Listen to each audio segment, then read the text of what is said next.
Ready to go?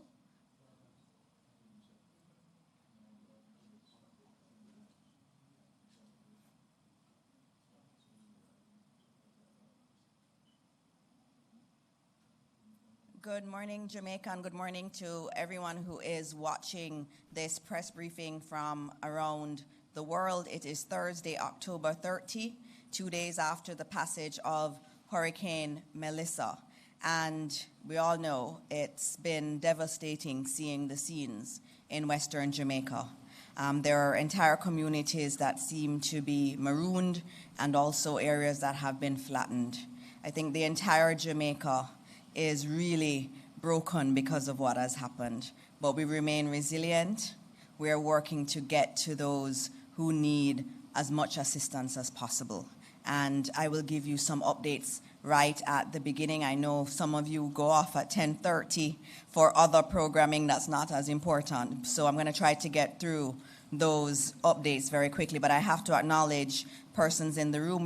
This morning you're going to have the Honorable Favour Williams, our Minister of Finance and the Public Service. You will also have the Honorable Desmond McKenzie, our Minister of Local Government and Community Development, the Honorable Daryl, our Minister of Energy, Telecoms and Transport, the man working to get the lights back on and holding our energy partners very much responsible and holding their feet to the fire. The Honorable Matthew Samuda, Minister of Water, Environment and Climate Change, who will update you on the water situation. The Honorable Nestor Morgan, our Minister with responsibility for works, updating on roads. We'll also have the Honorable Andrew Wheatley, our Minister with responsibility for science, technology, and special projects. And he's going to be bringing us some updates on some issues we're having in the online space. We have several permanent secretaries here. We acknowledge them. I know we don't have much time today to go through everyone, members of the media. We also have with us some special persons. We cannot do this recovery without partnership and without international support.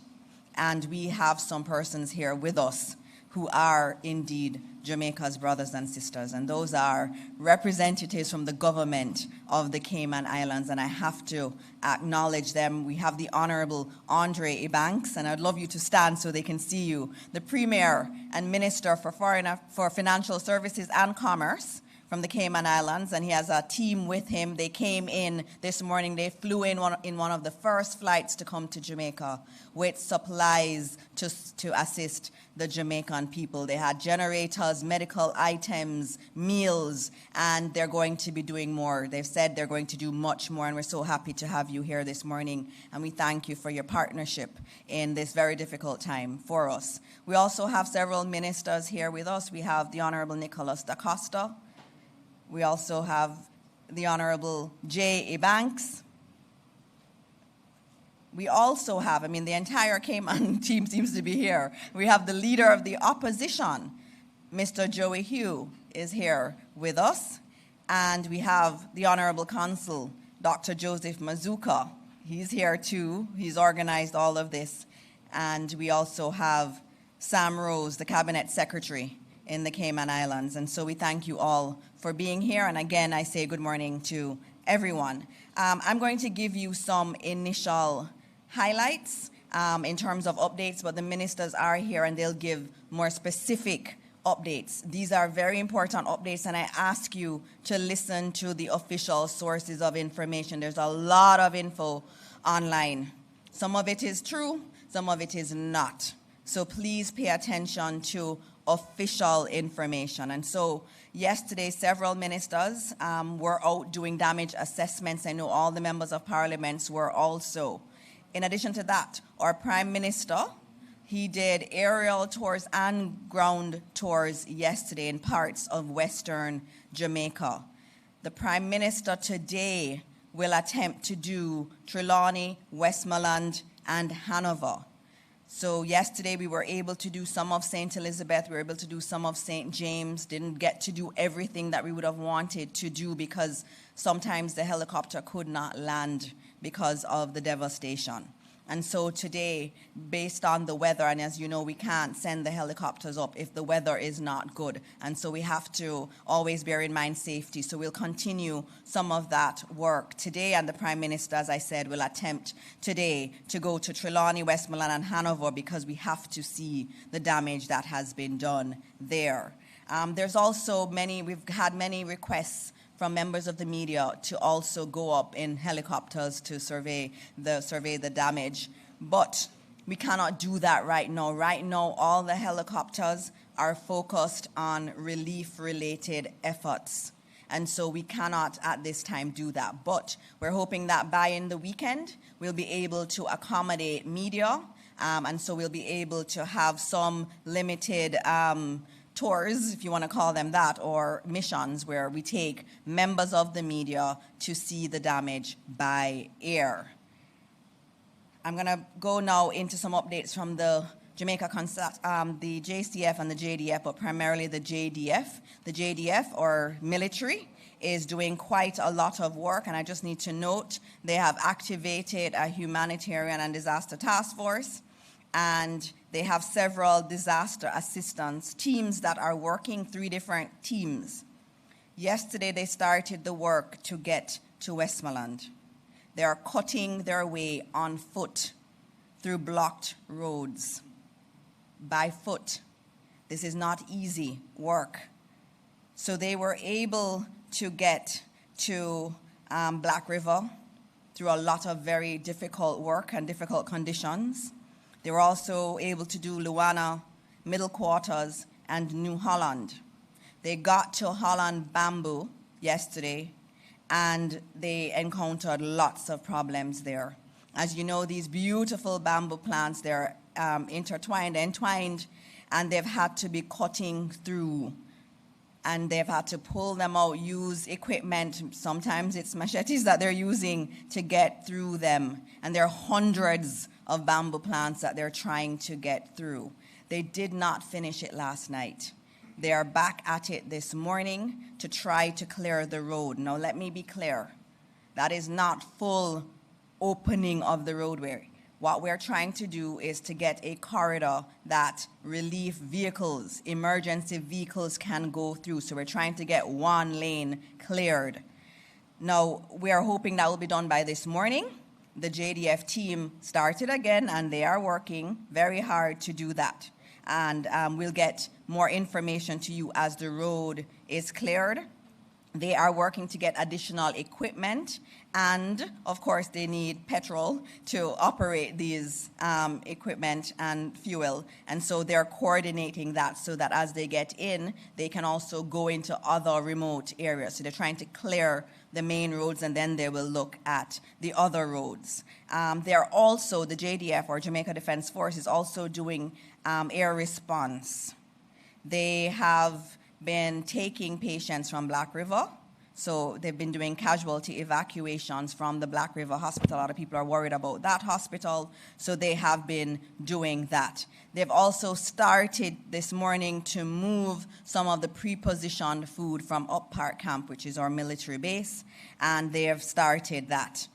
Just also to note that the JDF would like us to know that they're going to be doing patrols in the affected area. These are disaster areas. And so we need to note to everyone, even though we're clearing roads, especially in the most affected areas, stay off the road. We need the emergency vehicles to pass. We're opening it for the ambulances. They're also coordinating their ambulances behind that team that is going by foot, opening the roadway. There are ambulances behind them trying to get to the affected. I also have to note also that we are, and I don't see it here, so I'm going to have to find that one. I know one of the questions had to do with casualties, and I have an update from the JDF in relation to that, and I should give that to you. They have dedicated a helicopter to locate and coordinate the collection of any bodies that may be there. We get a lot of reports about potential bodies. We're not sure. They have to verify this, and so we have a helicopter that's been dedicated that is going to be doing that really, really very difficult work. Obviously, we continue to pray that we will not have to recover many bodies, but just know that the JDF is doing everything they can to get there and to do what is necessary. And so we will give you more updates on that as we go along. I also have some other updates for you in terms of flights. You would have heard that the airport opened, and Minister Vaz will speak a little bit more on that, and that's why the Cayman team was able to be here. But in terms of Kingston Harbor, there are many entities that want to ship goods to Jamaica, and so the process of reopening the harbor started yesterday, and so the harbor is open. So let's talk about KFTL. Most of their berthing systems are intact and sound. There have been minimal damage to cargo, and so we expect that this morning it did happen. The harbor master declared the harbor open, and vessels can now come in. So KFTL and KWL will commence unloading of vessels and delivery of cargo. They started that at 7 a.m. this morning, and so the ports are opening. We also should note the waiving of storage fees until November 2. The Port Authority of Jamaica and the public wharves, KFTL, KWL, and port handlers will waive storage charges on containers for the period that the terminals were closed until the 2nd of November 2025. In terms of our cruise ports, yesterday we did do assessments. The Port Authority was out, and there is some good news there. In Ocho Rios, the cruise pier can accommodate vessels beginning tomorrow, the 31st of October 2025. And in terms of Falmouth, there's more work to be done. The town was badly affected, but in terms of the cruise pier, there was some damage, but not extensive damage. So we should soon be able to bring that up, and we'll give you more updates on the Montego Bay Cruise Terminal. The Port Royal can accept vessels from tomorrow also, October 31. And in terms of Port Antonio, it too can accept vessels from the 31st of October. I have some other updates, but I'm going to go straight to the ministers. I'm going to begin with I'm going to start with Minister Daryl Vaz, who will come and give you an update on the utilities and also his work with the telecoms providers. Minister Vaz.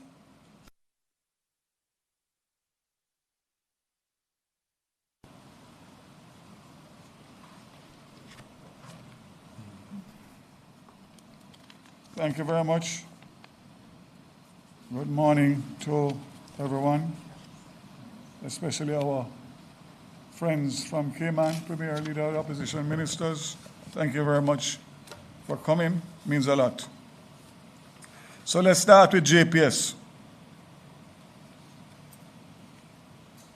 As of 8 a.m. this morning, the country is currently operating on a slim generation reserve margin due to the unavailability of generation units and required high voltage transmission lines to meet growing demand from restoration. Firm generation available, 190.5 megawatts. Forecasted peak, 180.5 megawatts. No renewable output available from solar and wind plants.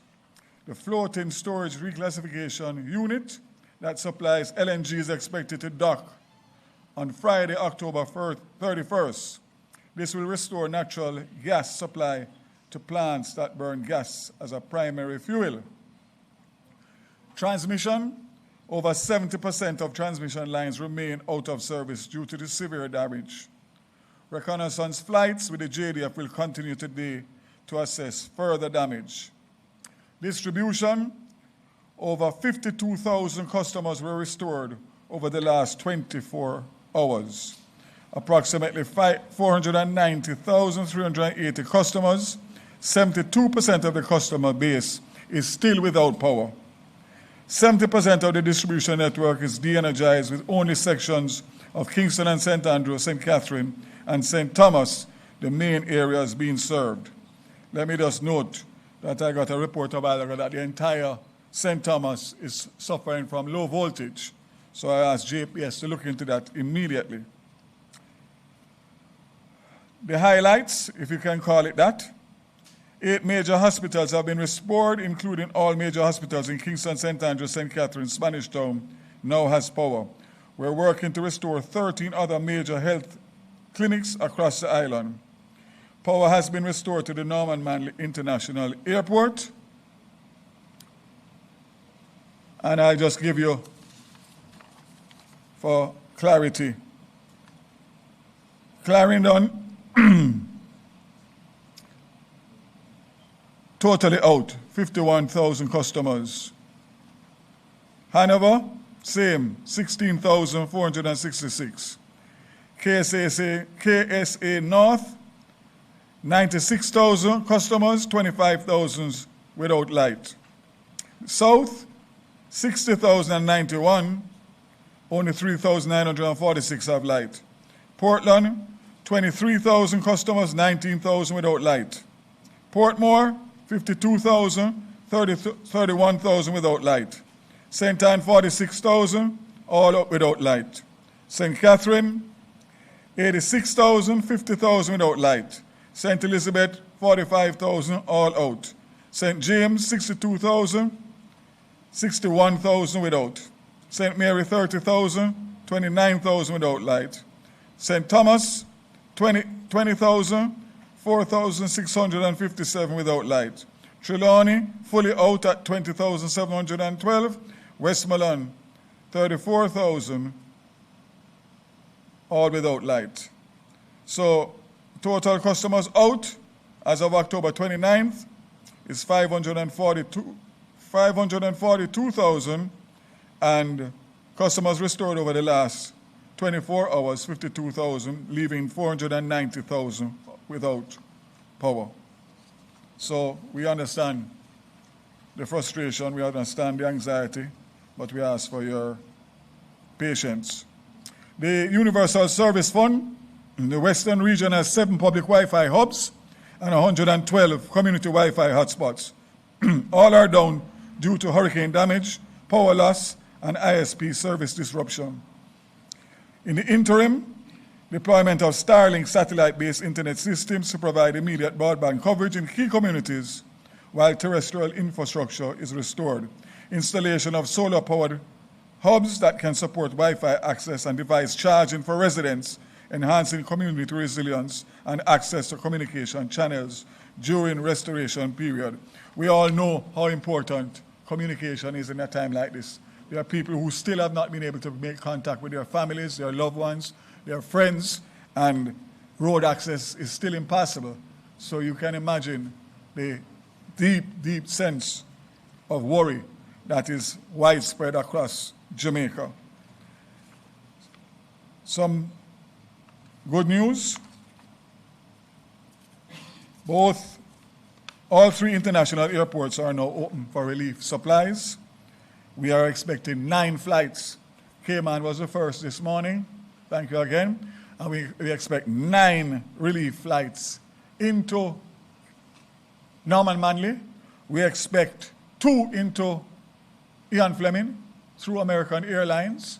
And we also expect 2 into Montego Bay this afternoon with the operators of the airport, GAP, sending from Mexico 2 cargo jets with supplies and also, obviously, technical support for the airport.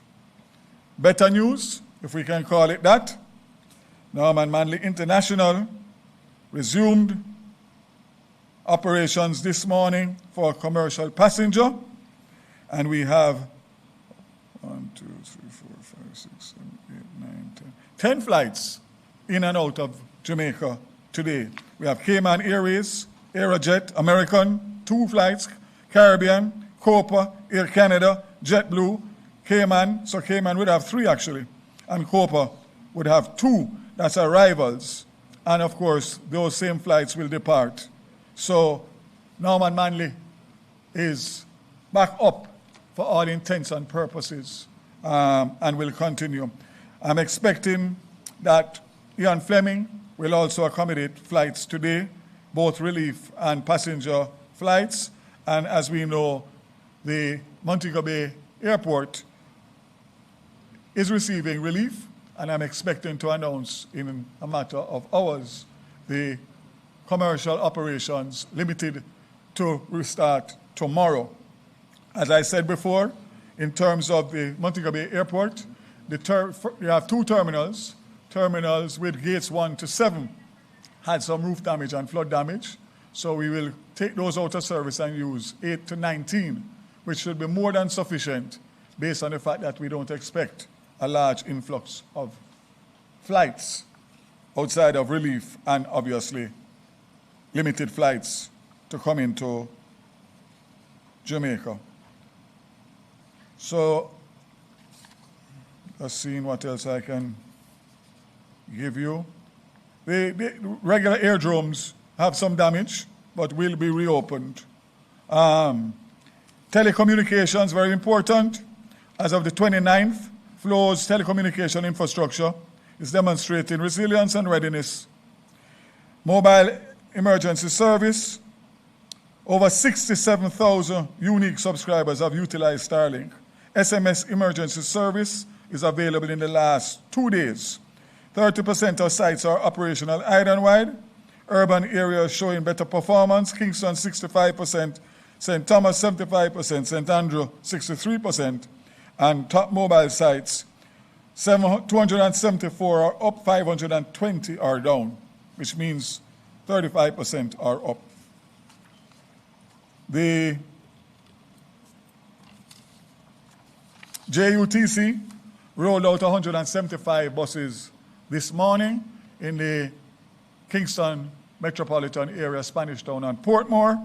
Those buses are going to stay on the routes, the rural routes, West Rural and East Rural. The road conditions and damage are bad, so we're unable to get into those areas. And the Rural Express, JUTC Rural Express, will discontinue the Negril service until obviously access is accessible. I think it's important, Minister Dixon, that going forward on a daily basis we indicate to Jamaica which roads are open so people don't go trying to get to their loved ones and have to turn back. So I know work is being done, but it's important that we give that information on a regular basis so persons don't head out without being able to reach to their final destination with food and their loved one. As you said, the harbour master has given the go-ahead to reopen, and of course we're just waiting on the wharfs to do their checks to make sure that all is okay with that. There was a update from Digicel.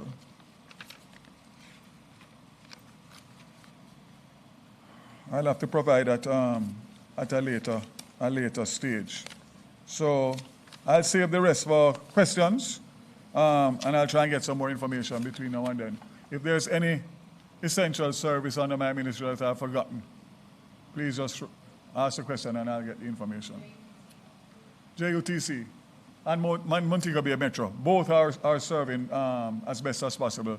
Obviously, Montego Bay St. James got a bad hit as well, so it will be limited service. But for JUTC, and we will be providing JUTC for relief efforts to go for families who want to get down there to help their loved ones. JUTC will be crafting something to assist in getting more people in one bus than having 5 or 6 cars trying to do the same thing. In closing, let me just say that I ask everybody, every single citizen of Jamaica to make time, 5 minutes, 10 minutes, 15 minutes, an hour, to just dedicate some prayers for those. Thank you. Thank you very much, Minister Vaz. You've heard the situation with telecoms and know that we know there are many people who are trying to reach their loved ones by phone and are not getting through. And so it's a priority for us to get some more avenues for telecommunication between family members. And I'll tell you, I remember Hurricane Ivan. My mother was in Cayman. My grandfather was in Cayman. I didn't hear from them for days. I was a wreck. So I know there are so many people in Jamaica all over the world that I know your heart is breaking because you've not heard from your families. And so please know that the government is doing everything we can to get to them. And that's why our soldiers, and they were working with regular civilians, just came out and said, we want to help. And they're going by foot, trying to clear the roadways. And so we are going to get to them. We're going to get to every community. It may take a little time, but we're going to do it as quickly as we can and get aid and food to all those who need it. All right, I'm going to give you a quick update on education. I mean, a lot of people have asked about schools. In the areas that were not badly affected, we're in Kingston, and when you drive around Kingston, you see some fallen trees, but it's not bad at all. That's not the case in other parts. So where we know that schools can resume, we will be doing so on Monday. But a lot of our schools do not have electricity and they do not have water, even in places that weren't as badly affected. And so we're doing the assessments and we are looking at an emergency plan. I've asked Senator Marlon Morgan to work primarily on this emergency plan because we're going to have a plan for children in Westmoreland, in Hanover, in St. Elizabeth, and in St. James. And so we are working through that and at the appropriate time. Right now, it's about getting food to individuals. It's about getting those who may be injured assistance. It is not the time really for those concerns, but we are starting to think about it and we will give you updates at the appropriate time. I know we have some other ministers who should be reporting. They are out in the field. They're on their way here. We have Minister Samuda, who is going to come and speak about the water situation and also some updates on some discussions with the private sector around mobilizing food that is already in Jamaica, and he's on his way here. We also have coming to join us, we should be having Minister Morgan, who will give you a further update on roads. And we have, oh, you're here. Okay, so you can go next. I didn't see you walk in the room, so. Okay. All right, so we are going to go into the update on roads, and then we have Minister Samuja just walked in from his meeting with the private sector. Thank you for being here, ministers. So we're going to go in that order. Minister Morgan, you will come now, and then we'll have Minister Samuda give his update. And then after that, we are going to have Minister Wheatley, who will be talking through some concerns we're having online with a lot of scamming happening. And so we do have to address it here this morning. And then we'll close with Minister McKenzie's update from the Office of Disaster Preparedness and Emergency Management. But before that one, we also have been getting a lot of questions about the cat bond. This administration did quite a great job, Minister Williams, in trying to build in some resilience into our economy. And we are going to have to get an update from you. I don't know if you want to come now. Would you like to come now on the cat bond? Yes, I know. The Cayman team is going to have to leave, and so you may see some activity. They do have to get back to the airport to leave. All right, so I'm going to have Minister Morgan, and then we can continue with the rest of the press conference. Minister Morgan?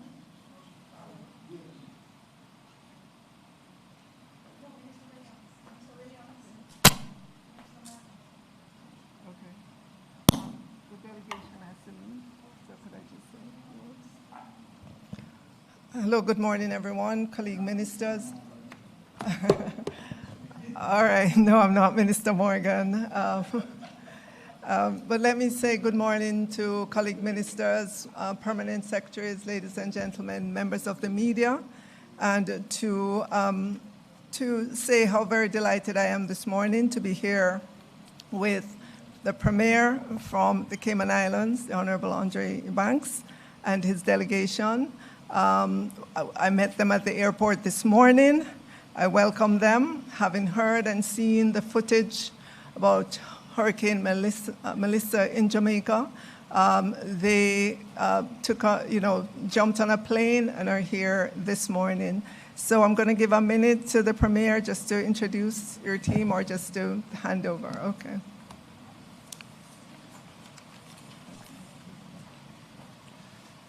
Good morning, Jamaica, and good morning to our folks in Cayman. I know that your country needs vital ministerial updates, so I'm going to make this very brief. From our standpoint, the Cayman Islands has a deep heritage and history with Jamaica. As Mr. Vaz has mentioned, and as you also have mentioned, we have had our own experience with Hurricane Ivan, and Jamaica was there for Cayman. So we pushed aside our usual state business and got on the first flight that we could to pledge our support. We have brought over an initial round of about US 200,000 of key essential supplies. We also have pledged, and I've written a letter signed by myself to your Prime Minister of about US 1.2 million of goods that we will have, essential supplies and resources that we will have shipped directly to Jamaica. So just know, on behalf of myself and the government, ministers who are here, Minister J.E. Banks, Minister Nick DaCosta, and the leader of the opposition, Cayman stands with Jamaica. Thank you. We'll have a host of other colleagues and friends that will come in the coming days and weeks, but God bless you all. God is in control.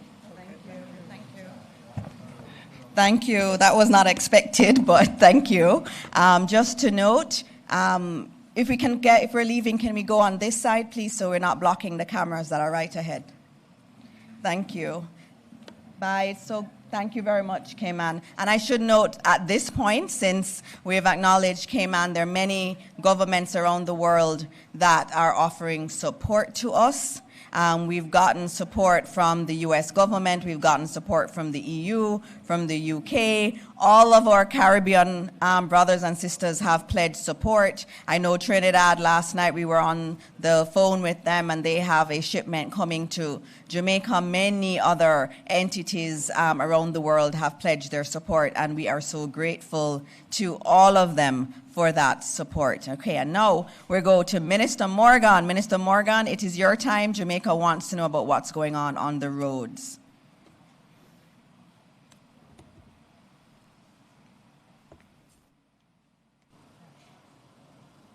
Thank you very much, Dr. Morris Dixon.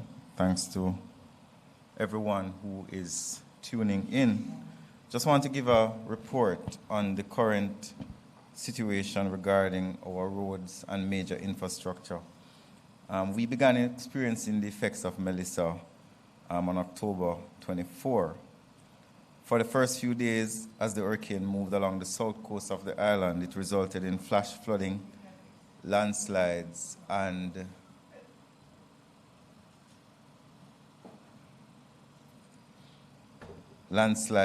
block drains in several parishes, especially in eastern and in central parishes. On October 27, the hurricane made landfall along the western coast of Jamaica, resulting in a significant damage to roads and other infrastructure, particularly on the western parts of the island, Westmoreland and South St. Elizabeth, South Manchester, and in some places in Clarendon. It also had serious impacts in Trelawney, Hanover, St. James, and St. Anne. Based on the reports received up to early this morning, more than 151 roads have been reported affected island-wide. Of this amount, 134 are still blocked. We have fully cleared 11 roads, and we have partially cleared to single lane 41 roads, and we continue to work on 82. So let me repeat that. 151 roads are affected. 134 were blocked or are still blocked to some extent. And we have cleared 11 fully, and 41 are single lane, while we're still working on 82. Now, based on our mandate at the National Works Agency, our central role is the immediate activation of our various parish offices to mobilize equipment and personnel to clear blocked roads and restore access to communities. Primary consideration has to be given, based on our mandate, to corridors which include health facilities such as hospitals and clinics and health centers, airports and seaports. And I'll speak about airports. One of the first things that we did on the night that the hurricane left was to send a team along with the JDF. The team included the CEO of the National Works Agency at 11:30 in the night to examine the Palisados road so that we could demonstrate that the road was safe for the opening of the airport. So that's one of the things that we did immediately in the aftermath of the hurricane. So we have to give access to shelters. We have to work with the Jamaica Public Service Company to give access to power lines and so on. But we also have to wait on the Jamaica Public Service Company to tell us that this line is no longer live and we can clear it. Across the island, a large percentage of the Jamaica Public Service facilities are lying on the road. The contractors cannot touch those power lines without the Jamaica Public Service Company saying to us, it is safe for us to do so. So we have a very close relationship with the Jamaica Public Service Company. So many persons would be calling and saying, the NWA tractor is sitting there waiting. It is waiting because for safety purposes, we can't touch the line unless we get a clearance. Even though it may look like there is no power, our contractors cannot be sure. We have to provide access to cell towers to ensure that Jamaicans have access to telephony. We have to provide access to major road corridors. For example, this morning, we are working on the North Coast Highway, where there are several areas, particularly near Pear Tree Bottom, where there is silting on the road. There's also a boat, a large boat, that is across the road on the North-South Highway that we're working to clear. We have to examine major infrastructure, such as bridges. We have to look at the Sandy Gully Bridge to make sure that it is ready to take heavy traffic again. We have to look at the Maypen Bridge, the Yallas Bridge, all of these things. And not only do we have to look at the bridges, but we also have to work in collaboration with NWC, because a lot of the bridges also carry important utilities such as water line on them. So it's a collaborative approach with the government. We have secured partnership with our partners, including construction contractors, major contractors such as China Harbour Engineering, and other grade 1 contractors such as S&G and others. I won't name all of them, who have capital works taking place. For example, S&G is working in Portmore to help clear the roads in Portmore. China Harbour is working in St. James to help to clear those roads in St. James. And all across the island, we have engaged not only contractors at the grade 1 level, but also lower level contractors and also equipment owners island-wide. And they're working specifically in South St. Elizabeth. We have a lot of equipment in South St. Elizabeth. Right now, as we speak, we have equipment in Black River trying to clear the debris. But let's give an example of what is happening in South St. Elizabeth. There's 4 foot of sand on the road adjacent to the sea that is not going to be cleared in 24 hours. 4 feet of sand stretching for over a mile is going to require significant haulage, significant heavy equipment. So 24, 30 odd hours after the hurricane, our contractors are active, we are active on the ground. But the reality that we face is that we require time. Holland bamboo is another situation. Not only is Holland bamboo the bamboo in the road, but it is also flooded. So the time it would take to clear, if it was only the bamboo in the road, would be easier. Moneague is the same thing. The bridge at Moneague, we want to clear it, but it is also flooded. It's going to take some time for the water to recede so that the heavy equipment can go in. Not only do we have to contemplate that, but there are also areas where the hillsides have become unstable. So you might send an operator in, for example, Bagwat Gorge. An engineer has to come and look at the hillside to ensure that rock falls are not continuing.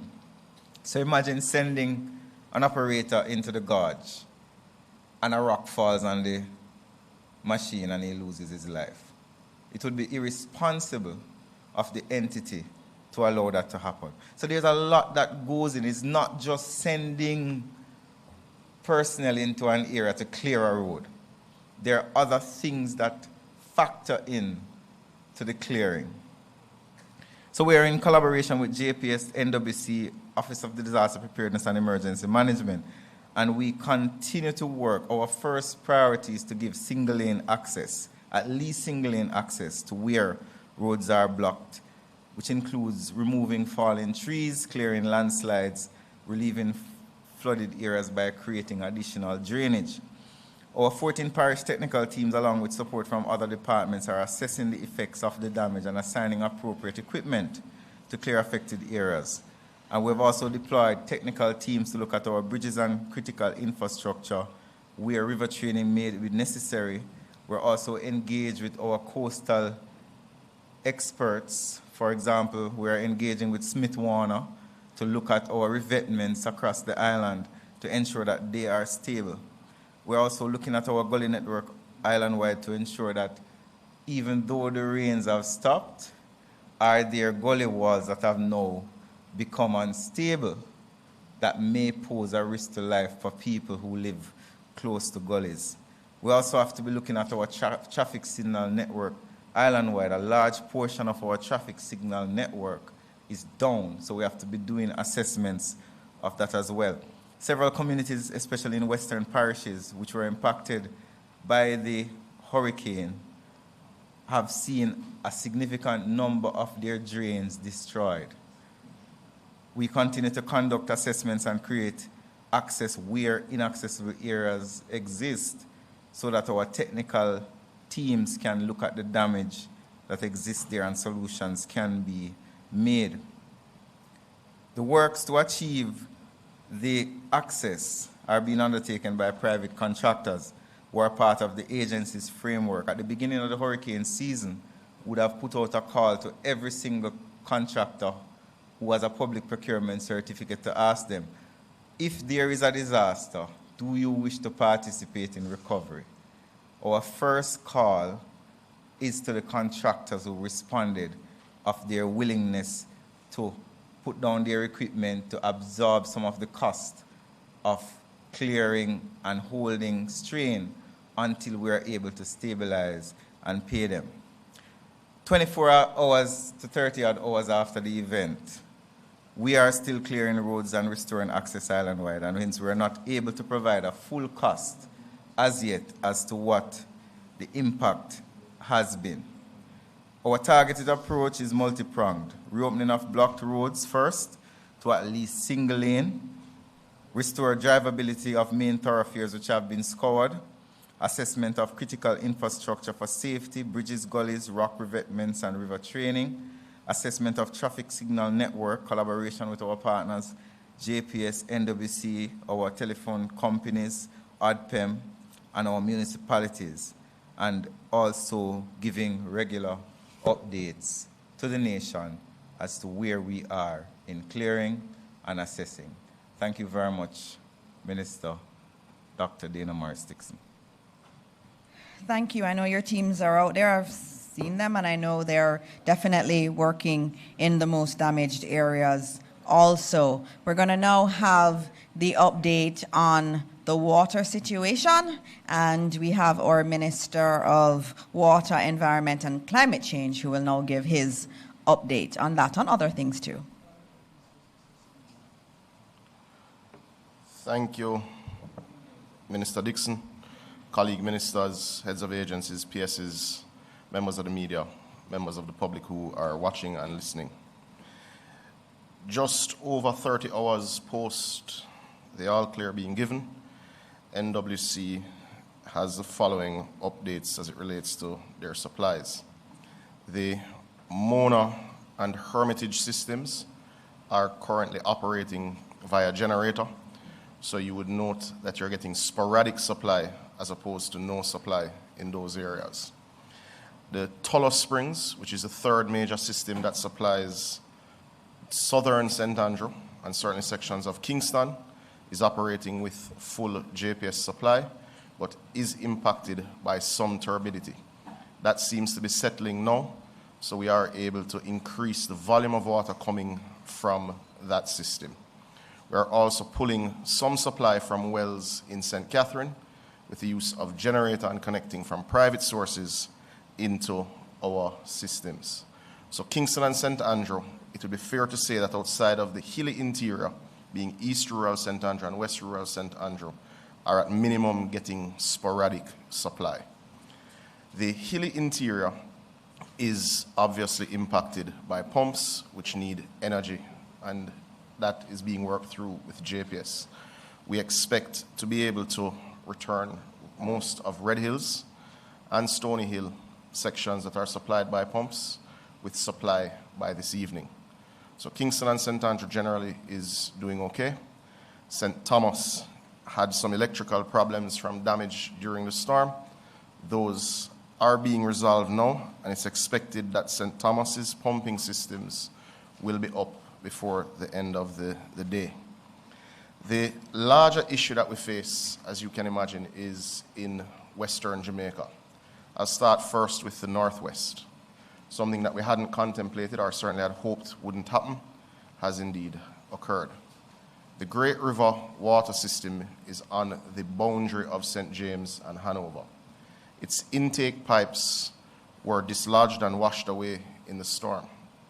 The Great River water system serves just under about 35 to 40% of St. James and most of Hanover up to about Logwood. So you understand the disruption that this will indeed cause. Contractors have already been mobilized. The pipes are already on site. We expect work to commence within another hour as the assessments are now complete. We have been working with NWA. There will be a temporary intake installed which will cause some traffic disruption, and the longer term work will take about 6 weeks. But we expect to complete the temporary reconnection by Sunday evening.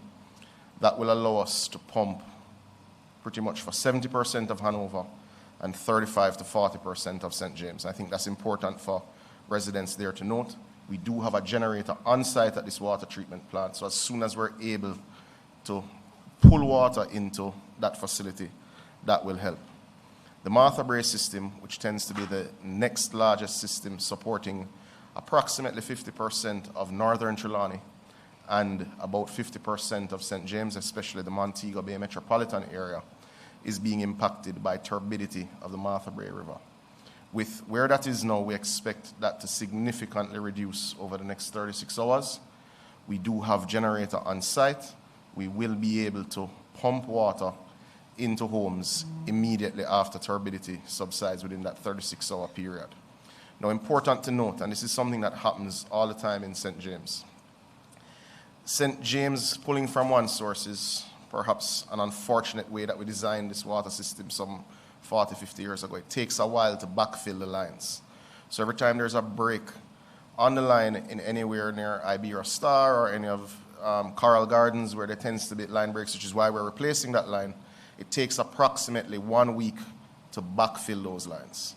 We pump from the Martha Brae to the terminal reservoir in the center of Montego Bay, and to backfill the lines right throughout the hilly interior of St. James, 1 week.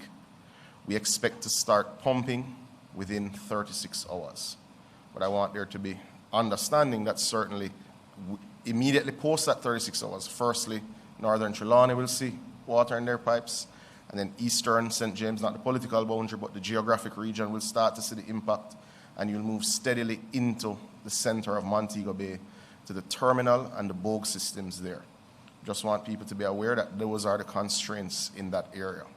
As it relates to Logwood, which is the major supply for Negril and sections up to about Landilo, it was damaged during the storm in terms of the electrical supply. We have repaired that and we have commenced pumping. So within the next 12 hours, persons from Logwood to Negril to about Landilo should be seeing water as we backfill those lines. We're working to do the assessments in the rest of Westmoreland. Access and connectivity with our team has indeed caused challenges. A team from Trelawney and Montego Bay is physically going to sites throughout the course of the day. We'll be better able to update as it relates Westmoreland, I would imagine by close of business. Portland, well, let me stick to the west first. St. Elizabeth, as you know, is in many ways ground zero. St. Elizabeth, and I'd say eastern Westmoreland, is ground level for the disaster. We are currently doing the assessments. There are 17 systems that we had evaluated between eastern St. Elizabeth and central Westmoreland that we have made arrangements for generators. We are working with the JDF to establish the routes to install these over the next 36 to 48 hours. You will recall that we had stated that it was 72 hours post all clear that we would be able to deploy these generators. At that 72-hour mark, it will take for some of those systems 12 to 18 hours to backfill the lines. So we're working through those issues. Clarendon is currently impacted heavily by energy issues, certainly at our pumps. The JPS has advised that the major ones that service central Clarendon, not political boundary, but geographic boundaries, will be energized by this evening. That will give us significant reprieve. However, the major issue that we faced was in the Mineral Heights and the Woodside facilities. Those were significantly damaged by storm winds. We'll have a better feel as to how long those will take for restoration by the close of business. Engineering teams are indeed already there. The St. Catherine treatment plant is already back in operation. We expect backfilling of lines from Spanish Town, certainly into Old Harbour, to be complete before the end of the day, and persons in St. Catherine should largely have water supply by close of business. That's for the plains. As we know, as you have many pumps that function as lift stations into the hilly interior, into places like Riversdale, that will take some time as we restore those systems. We're doing the assessments now. Portland and indeed St. Thomas, though not in the brunt of the storm, would be impacted by turbidity issues and some power issues. We expect to deploy generators, 8 generators, which will function to restore approximately 50% of Portland and approximately 60% of St. Thomas before the end of the day. So we're working through those systems. Turbidity, we expect to largely subside over the next 36 to 48 hours. That will clear one hurdle. We're working very closely with our partners in JPS to restore power, firstly, to the systems that supply hospitals, infirmaries, places of safety, places of detention, and of course, airports, Minister Vaz. The other priority, which we had not stated, but we expect to be complete with our deployment of generators by tomorrow morning, is our loading bays for trucks. Those are being dealt with now. We have commenced loading bay operations at Logwood in Hanover to deal with most of Hanover and western Westmoreland. We have commenced loading bay operations in Trelawney that will start to deal with eastern St. James. We are working to get power source to a small well that we do have in western St. James to commence trucking by this evening in the western half of St. James. Our trucking will be very inefficient because we may have to go to sources that are further away than the usual source as we get many sources up. But they will be operating, as of this evening, 24 hours a day to ensure we're able to backfill public institutions at night where we can get access and go into communities in the day. We are pushing very hard to deploy our generators and to work with JPS to hit our 70% target by the 72-hour mark of restoration for customers. Now, we are clear that many of our rural communities exist outside of the utility footprint and can be marooned or can be cut off from some of the small community tanks that they use. We have done an inventory of all the trucks that exist in the NWC license system, and we have mobilized those truckers to the stations that they can load, and we expect to be going into deep rural as well as into urban centers. We'll provide a further update, Minister Dixon, by way of some mechanism that me and you will agree this evening, perhaps around 6 o'clock, as we expect to have more progress at that time. Thank you.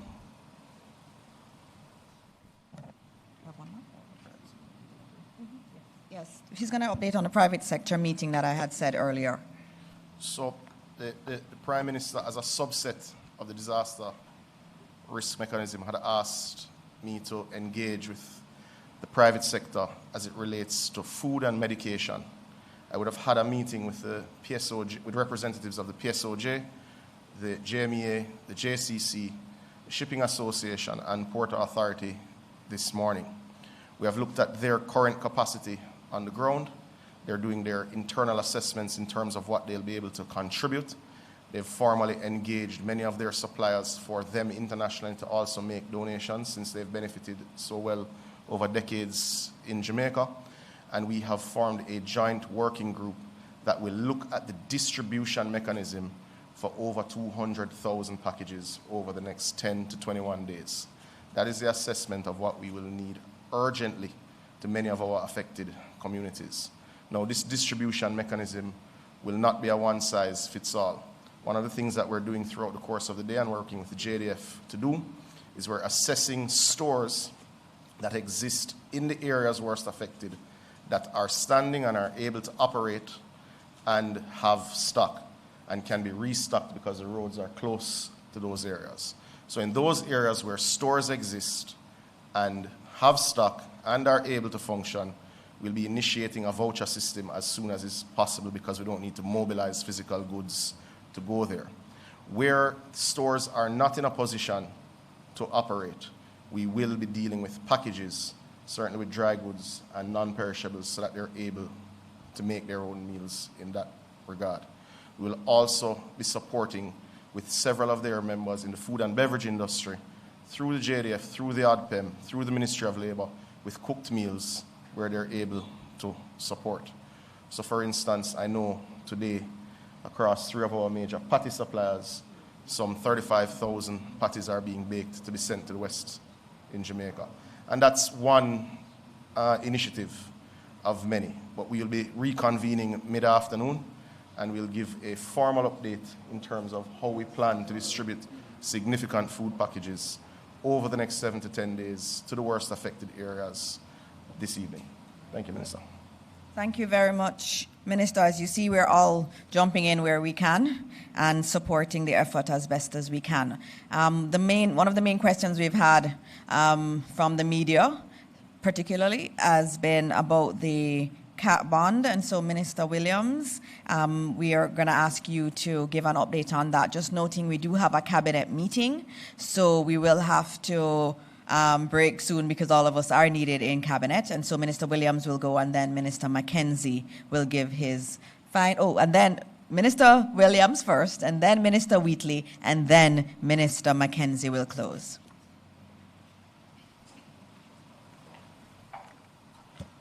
Good morning again, everyone. All right, I know that we can agree that we can't prevent the storms and hurricanes that come at us. But one thing this government can be credited with is putting together a robust national natural disaster risk financing policy and taking the steps to ensure that we put the financing in place, the financing framework, and maintain it over the years and made it more robust, so that this morning we can stand here to remind you that that framework consists of several layers. The first layer that we can immediately call on is the contingencies fund with $5.3 billion. Then we have the National Natural Disaster Reserve Fund with $1 billion. There are some conditions that apply, and we'll work through those. Layered on top of that are our different insurance policies, and we do have 2 insurance policies with the Caribbean Catastrophe Insurance Facility, otherwise called CRIF, CCRIF, and the coverage there for tropical cyclone is US $91.6 million, and for excess rainfall, the coverage is US $37.3 million, of course. Those are also parametric insurance, meaning preset conditions, and those will be calibrated, and we will get information as to whether or not there would be a payout from that insurance.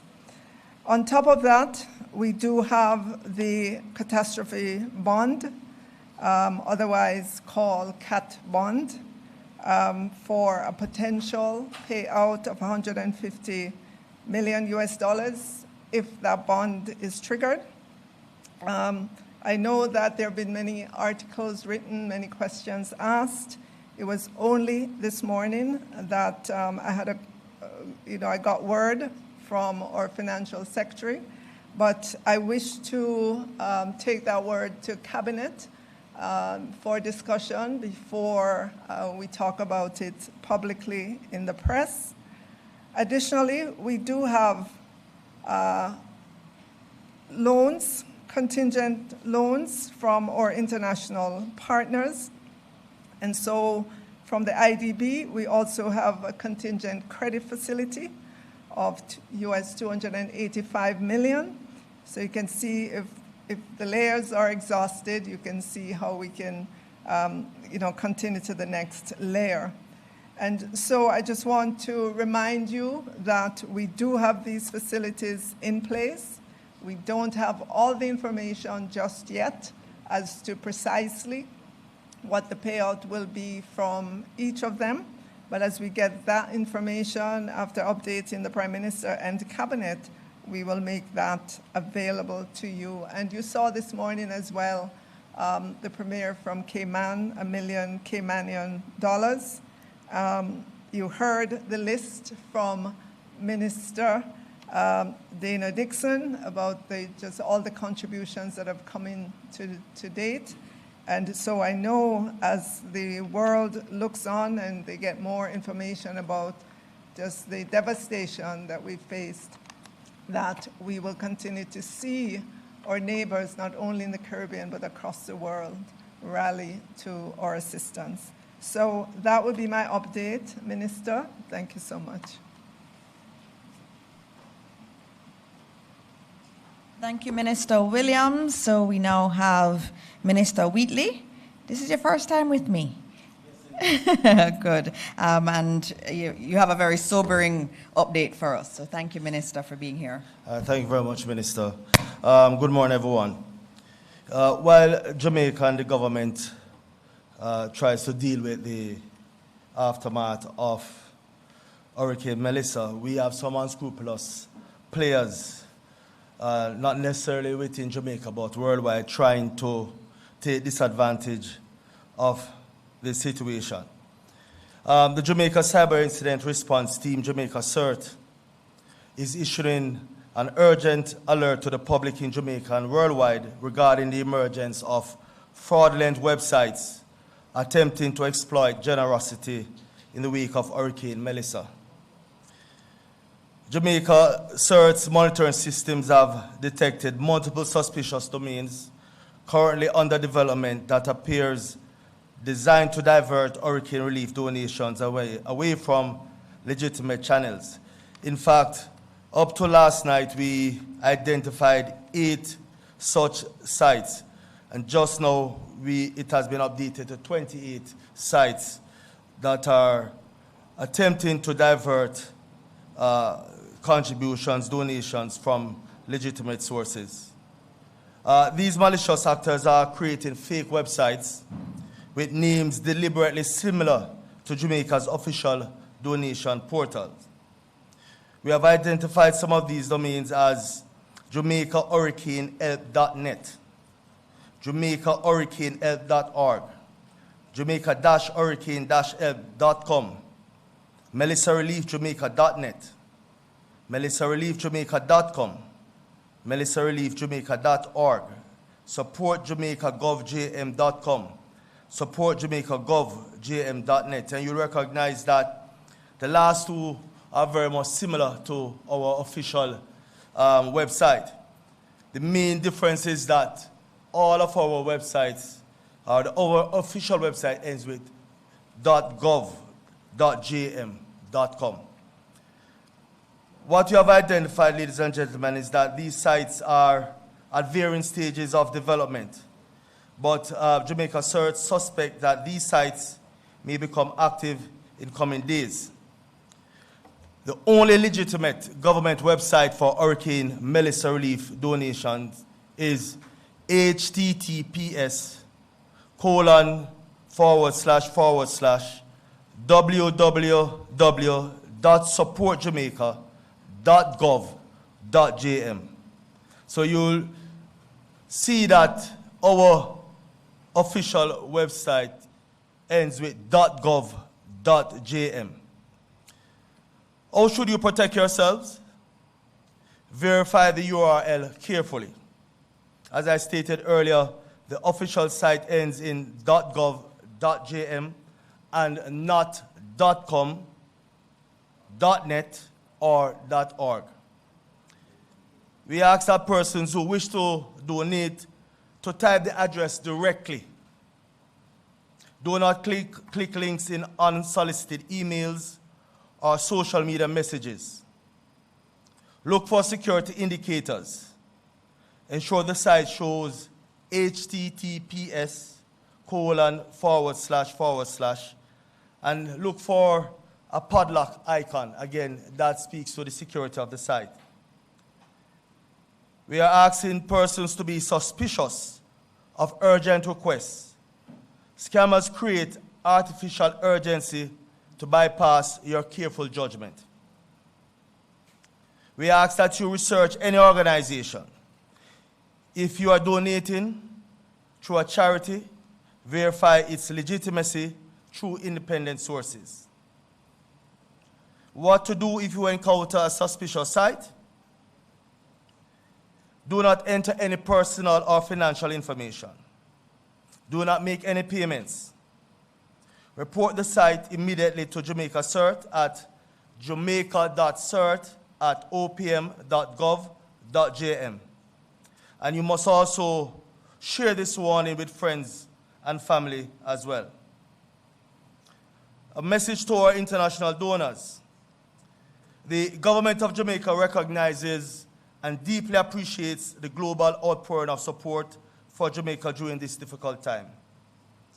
We urge all international donors to exercise caution and use only the official government portal. Your generosity should reach those who need it most, not criminal enterprises.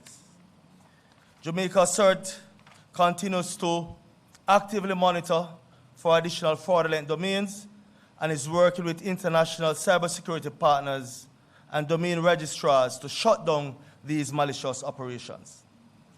Again, the public will be notified on a continuous basis of any development in this area. Ladies and gentlemen, Jamaica, Hurricane Melissa has caused significant damage across Jamaica, and the need for legitimate assistance is real and urgent. By staying vigilant against these scams, we can ensure that charitable donations reach the Jamaican people who desperately need support. Thank you, Minister. You heard it. There are people out there trying to get money via nefarious means, and you have to. That's why we created the .gov.jm extension, because we know that we need to be able to say that something is legitimately the government of Jamaica. There are some other legitimate sites that are out there, some very important organizations. Please do your research before you use any of them. If you're looking for the official government of Jamaica site, it is supportjamaica.gov.jm, and so many people, there have been thousands of people already on that site giving contributions from around the world, and we thank all of them. And we've been joined by Minister Grange, who has said that she is doing some work in terms of mobilizing to support from the entertainment sector, and we know she's very good at that, and we're going to need all of that support going forward. And so you'll be hearing more on the initiatives coming out of the Ministry of Culture and Entertainment and Gender and Sports as they support the effort to get the donations in and to support the communities that are in need. And so our last presenter this morning, and we do have to go to Cabinet, is Minister McKenzie. Minister McKenzie is our Deputy Chair of the National Disaster Risk Council, and he'll give you his official update. Thank you, Minister, colleagues. permanent secretaries, members of the media, ladies and gentlemen. I will be very brief because most of the updates that are probably critical to the concerns of many Jamaicans have been addressed by Minister Vaz, Minister Morgan, and Minister Semuda. And we have had another layer of concerns based on the presentation just made by Minister Wheatley. I just want to quickly give an update on the state of our shelters and to advise that presently we have 521 shelters which are fully in operation. Now, the numbers in the shelters would have reduced substantially over the last day because many persons who went to the shelter out of precaution have left those facilities and have gone back home. So we are down to about 13,000 persons within shelters. I know we can't speak specifically to the 4 parishes that has been devastated because the communications with those parishes is very difficult. I got a call from the mayor of Black River this morning, and we spoke, and we are making arrangements to get food and water into Slipe and another community in St. Elizabeth that he spoke to me about, and those efforts are presently on the way. Just to advise the country of the 6 most severely impacted parishes: Manchester, St. Elizabeth, Trelawney, and over Westmoreland and St. James. Over 170 communities within these parishes have been moderately or severely affected by flooding, land slippage, and other aspects of Hurricane Melissa. Just want to update that the Emergency Secure Response Team, and Minister Dixon would have spoken briefly to it earlier on, comprising 117 members of the Jamaica Defense Force Disaster Assistance Response Team, the DART, has been deployed to assist with search and rescue, and they are en route making clearance and distributing food packages along with the Jamaica Constabulary Force and the Jamaica Fire Brigade in many communities that are accessible. The relief operation continue in collaboration with national and international partners, including World Food Program, UNICEF, SIDEMA, and other such agencies, the Red Cross, the Salvation Army, and thousands of well-thinking Jamaicans. Already, Minister Williams met the Caymanian delegation, and more relief supplies are en route to Jamaica. I just want to close now by saying I spoke yesterday again about the question of the operation of the shelters. And again, social media is making hell out of what the government is doing. There is no truth that as of midday today, all shelters will be closed. That is not true. That is just not true. So the shelters will remain in operation, especially in the parishes that have been severely affected by the passage of the hurricane. We are making arrangements as I speak to get igloos with ice and water and food supplies to these affected areas. Over the next 2 days, a massive relief program between OPM the Ministry of Labor and our partners will intensify to get relief supplies to the various communities. Later on, I hope we will be able to give a proper update on the number of deaths so far. Again, I've been hearing some stories that I don't want to repeat, and I'm not going to repeat those stories because the police have not confirmed those reports.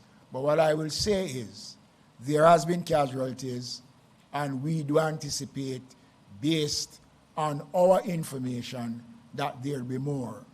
But I'm asking persons only to respond to the official statement coming out of the OPM or from the Minister of Information, who will receive those information and will provide them to the public. So this is just a brief update. We continue to work. We continue to do all we can to ensure that we reach those who are in need. Thank you, Minister. Okay, thank you very much, Minister. So you see there's a lot of work happening, and as I said at the top, the Prime Minister plans to, as long as the weather holds up for him, he will be going to see Westmoreland today and Hanover, and he will continue the flyovers of the interior, so some parts of Clarendon too, and Manchester, and Trelawney we'll also be able to look at. The helicopters are already up, JDF is up. We are actually starting to get food out into the affected areas as best as possible. We will continue to do that. I just need to note there are many international development partners and agencies that are working with us. The World Central Kitchen is one that is doing quite a lot of work. They've done over 100 million food packages around the world last year, and they are on their way to Jamaica. They actually have already started. I know they have a partnership with Island Grill, and they were distributing food already. And they came in this morning, Minister Williams is saying, and they're going to do some real good work with us. I know Hart will be working with them, with some of our trainees in the chef area. They did some yesterday, 6,400 meals yesterday, 20,000 today, and 100,000 per day is what they're trying to do.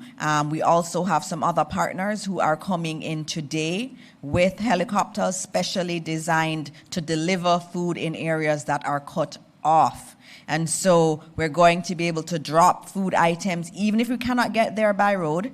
We're going to drop food items in the affected areas. We are working hard to get food to people and water as is necessary. In terms of other updates that I'll quickly give you before we move on, I just wanted to note that I know there are some persons, in Kingston we've not been affected as much, and we're really very devastated for what is happening. I know there are teams right now of volunteers across the areas on the eastern side of the island that are packing goods at the Salvation Army that will go out to the communities that need it. Yesterday, I told you there's a big team at OPM that's working 24 hours a day. Yesterday, we had some really great Samaritans just show up. Good Samaritans show up. Michelle Smith from Chocolate Dreams, she brought brownies for the team there. Summer Palace delivered special lunch for the team there. Sugar and Spice dropped off cakes for them. We just want to thank Corporate Jamaica that is trying to just support all of the emergency teams that are working. We have a lot more work to do, and we are very grateful for all support that is coming in. I'm going to now move to the questions. I have some questions here. There was one again about bodies. We are hearing reports of dead bodies.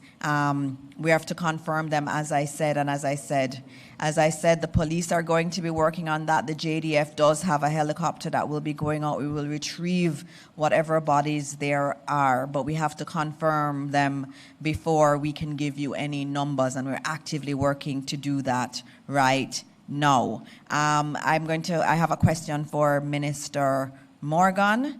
So if you can just join me, Minister Morgan. It is from Emily Shields, and she would like to know about the NWA teams and private contractors. Are they working from St. Elizabeth westward, meaning they won't get to Westmoreland until St. Elizabeth is cleared? Is the NWA team working all over the country? Thank you very much, Dana, for that question. The National Works Agency has engaged contractors in every single parish. Even before, and I want to explain it, at the beginning of the hurricane season, the NWA invites qualified contractors to tell us, do you want to work if there's a disaster? And many contractors say yes.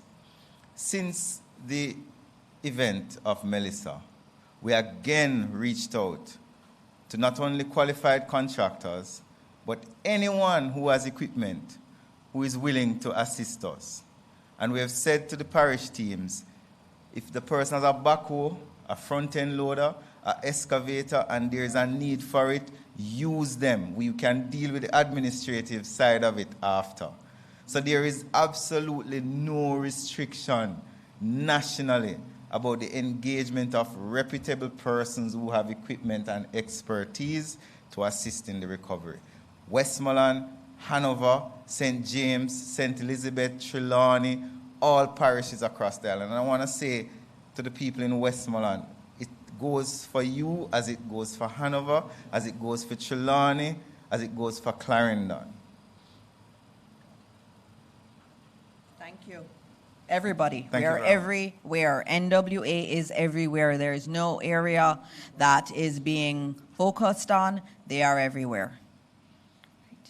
I think we have one here. Thank you, Minister. But you could stay because I think they may ask you more questions. Mahiri? Can't hear you.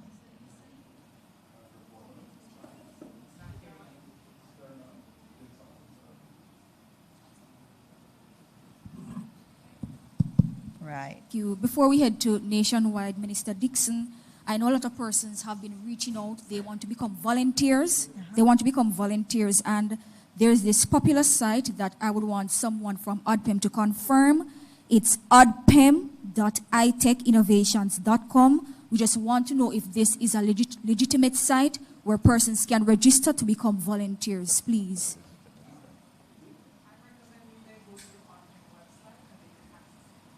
All right, they're asking That's that you not go to the- OPM. There's something that sounds weird, but we'll Desmond. find out. Minister McKenzie? We welcome volunteers. The OPM already have they have about over 2,500 volunteers. But that website that you just named is not something that we are familiar with, so I would refer people to go directly to the OPM website, okay? To the OPM website, please. All right, thank you, All right, I'm Minister. just noting, I know there was a call yesterday for volunteers to help with the Salvation Army, for example, and many persons went there this morning. I've been seeing pictures of people packing food there to support. And so we're going to be, there are avenues for volunteering. Obviously, right now, we're focusing on clearing the roads, on getting supplies to those who need it. And there are opportunities to volunteers, but go on OPM. There are a lot of sites, as Minister Wheatley has said, that are masquerading as official sites, so please be careful. Morning, everybody. Mahiri Stewart, Nationwide News here. Question to Minister McKenzie. We did hear of one incident of one of the disaster response workers being injured before the hurricane had made landfall, but following the passage, we know of the citizens that are marooned, but in terms of the workers that are already in the areas working, is there anything you can say in terms of whether or not they're okay? The workers, the question was about our emergency response workers. Are they all okay? Has anyone been injured? Well, thank God they are okay, and they have been working 24 hours around the clock, especially in the areas that have been affected more than other areas. And I must commend the JDF, the Jamaica Fire Brigade, and the Jamaica Constabulary Force, and our workers on the ground. They have been true to the cause, and they are doing a wonderful job. And thank God so far, none of them have sustained any injuries. And question to Minister Morris Dixon. We've received reports at Nationwide News of some institutions that have dorms that are closing the dorms despite the fact that they may have students in them that are from the areas that have been worst hit by the hurricane. In terms of your advice to these schools that are housing these students, what would you advise them to do? What I would say is that we are Jamaican people and we take care of each other. We cannot send home a student to a place where they do not have shelter. We cannot do that. We have to think about each of these students, think about what they are going through. Many of them have not heard anything from their families. And so we have to do the responsible thing, and I ask all of the leaders across the system that they do the right thing, and I know they know what the right thing is. Ask yourself, what would Jesus do?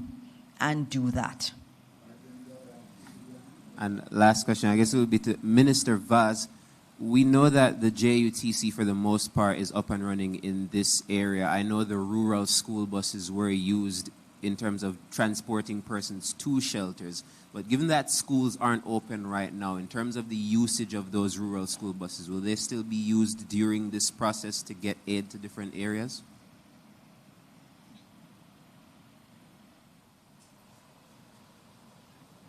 At this point, whatever, at this point, whatever is needed will be done.